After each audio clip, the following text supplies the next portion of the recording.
মাধ্যমিক 2026-এ তুমি রাজ্যের মধ্যে সপ্তম র্যাঙ্ক করেছো। প্রথম থেকে কেটে দিই। তো এই যে সপ্তম র্যাঙ্ক করার পেছনে সবথেকে বড় অবদান কার মনে করো?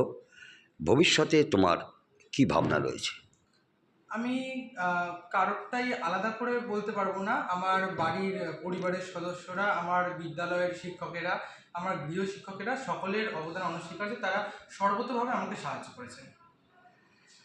কটা গৃহশিক্ষক এবং কিভাবে কত সময় দিতে এই মাধ্যমিক? 7 জন গৃহ শিক্ষক ছিল।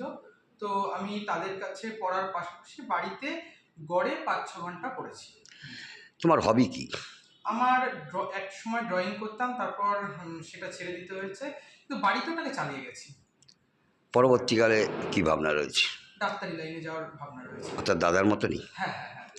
একটা সময় দাদাও তো র্যাঙ্ক করেছিল রাজ্যে, হ্যাঁ, আর আজকে তুমিও, বাড়ির লোক সকলেই খুশি, হ্যাঁ, হ্যাঁ। পরিবারে খুশি, স্কুলের শিক্ষকরাও খুশি।